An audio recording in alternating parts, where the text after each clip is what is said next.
What is up, guys? Cummins Kyle, back again to bring you guys a new video. So, if you are not a part of the Cummins Kyle clan, be sure to do that right now. Click subscribe, click the little bell right there, wherever the heck it is, so you are notified when I upload videos. Anyways, guys, so no huge plans for the truck today, just a couple of little things that we got to fix up, tweak, and things of that nature. So the first thing is going to be adjustment of the Raptor 100 fuel pump. The Raptor 100 fuel pump is the lift pump that I currently run in my truck. And if you guys are new to this channel, this truck is actually a 1998.5, meaning that is a 24 valve. The rear doors do open on this truck, which is awesome because the early 98 12 valves, they did not open. So let me show you guys why I need to adjust the fuel pressure. So we're going to go ahead and start the truck up. And typically on the VP44 injection pump on the 24 valve trucks, that would be the 98.5 to 02, you want 14 to 20 psi of fuel pressure on the VP44. So the truck started right up, and we're reading a fuel pressure of about 21. So as you guys could clearly see, we were running a PSI of 21. So that's a little bit too high, and when it gets even colder outside, the fuel pressure tends to go up even further for whatever reason. If any of you engineers or anyone who just has, any common knowledge on these trucks, and if you want to tell me why the fuel pressure is greater when it is colder out and why it is lower when it's hotter out, I'd love to hear it. So in my opinion, the fuel pressure would be lower when it's colder out, because the fuel isn't moving as well because it's a diesel fuel, whereas when it's cold out, so when it's cold out, it's not moving very well, but when it's warm, it would flow easier. That's just my logic.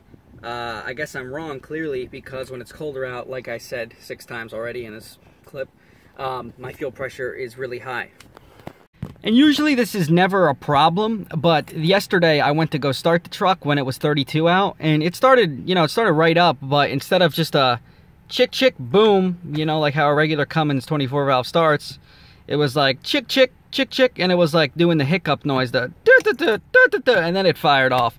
So excuse me for the terrible sound noises, so to speak, but basically that is why I'm thinking that we're having starting issues. In the past, it started right up when I do something like that. Even when it was -5 degrees and I was in Killington, Vermont, the truck had the same mods, by the way. It fired right up. And I know it's not the batteries to blame because they're pretty new interstate batteries. I think they're 2 or 3 years old.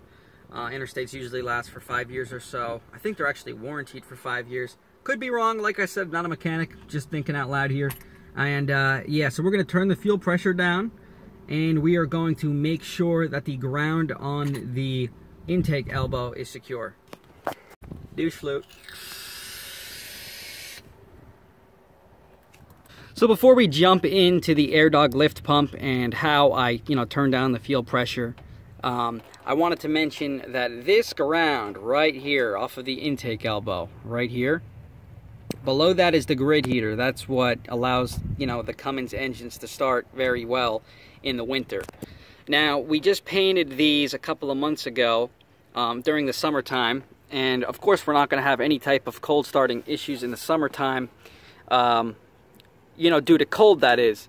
So, long story short, I believe I painted right over this ground right here, so this ground may not be making a very good connection, and that could affect the, I guess you could say the productivity, not the productivity, the effectiveness of this grid heater down here. So we're going to go ahead, take this ground off, try to sand it down as best as I can with the tools that I have available here. You got to remember, I'm working in my school's parking lot here.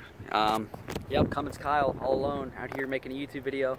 Sorry to go off topic. We're going to take this off, sand it down, and let's see what we come up with. And that is a 10mm, if memory serves. Alright, so I just took that ground off, and as you can see, it's actually, rubbed to bare metal just from tightening that on there when I did that. But I'm still going to go ahead and sand it down a little bit with a screwdriver or whatever I have available, just to confirm that the ground is good, and then that just leaves us with the adjustment of the lift pump. So this is going to be very hard to videotape, but it's pretty much below the fuel filter canister. That's where the Raptor 100 mounts. Pretty much, if you guys could see that blue fuel line, that's pretty much where it is. It's right under here. There you go. You can see the back part of it there. So we now have confirmation that this ground for the grid heater is definitely secured, and at this point we just have to adjust the lift pump. I went ahead and tried to do so already, and as a matter of fact, I do not have the correct size wrenches. What I have right now with me is everything right here.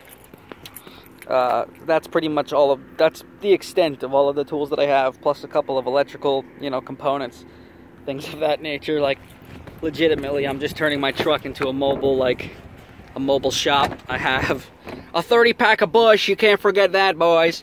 And then I have, of course, a jack, a nice floor jack, a drill, a couple of other little goodies back here. Not that you could tell anything, it's just a big freaking mess.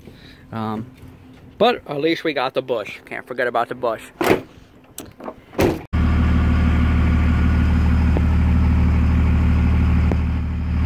So it's been about 2 days since I have started the truck. So hopefully now this can showcase for you guys what it sounds like when I start it, what it looks like, how much smoke there is, so on and so forth. It's not too cold right now. Brad, if you had to guess, how cold is it? I'd say about 30 degrees. 30 degrees, yeah. I mean, it's been getting down below 30 at night. It's about 8 a.m. now, so we're going to see what it's like when I start it. Send it.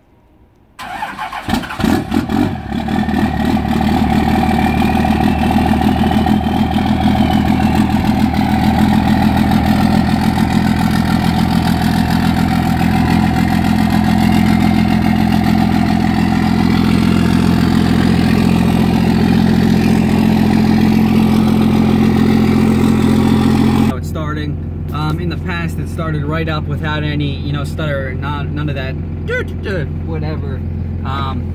So pretty much, I am saying it's pressurization at the VP44. So like I said, the fuel pressure is going to be lowered. I have confirmation now that the grid heater ground is secure.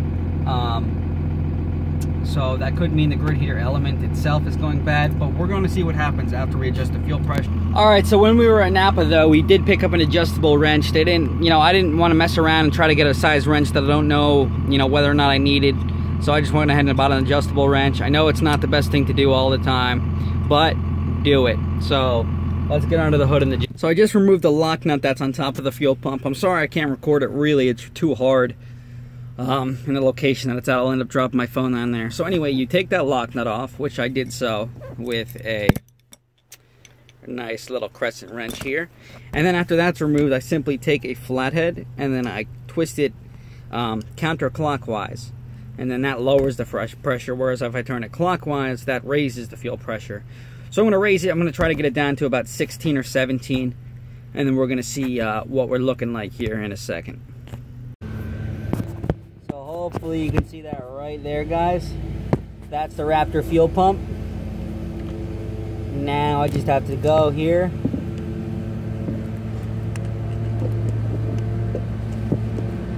If I can get this flathead on here. Oh shit.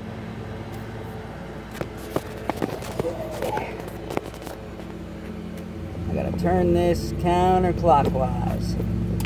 When you're doing this, you only go a quarter of a turn at a time.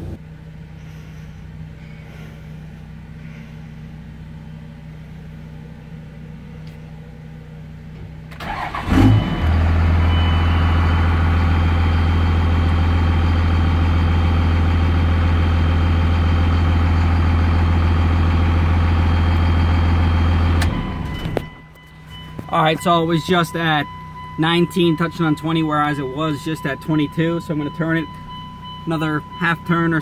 Alrighty, let's start it up again after it's adjusted.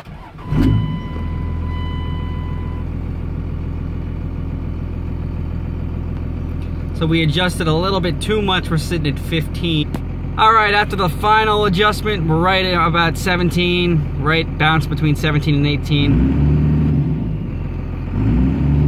Rev it up, of course it goes down. So we're gonna tighten that lock nut up and we should be good to go, guys.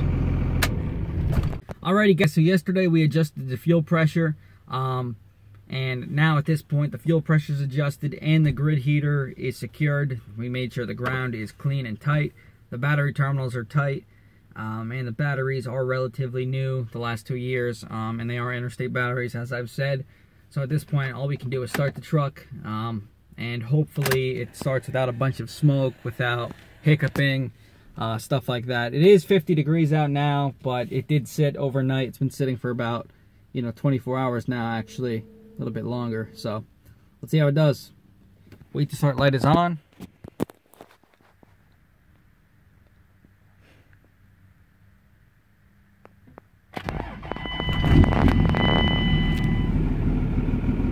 So it still started rough, guys, which sucks. You can probably see all that smoke. Let me get out for you guys.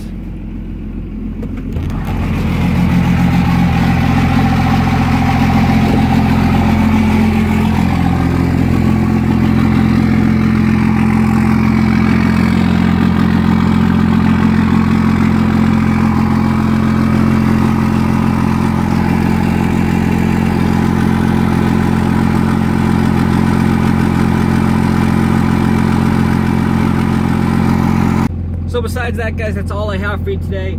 If you could do me a favor, leave your input in the comments below. I'd love to hear it as to why, the VP44, maybe the VP44 is going bad, maybe that's what it is. But if you guys can give me any advice as to why I might be starting like this, I'd really appreciate it.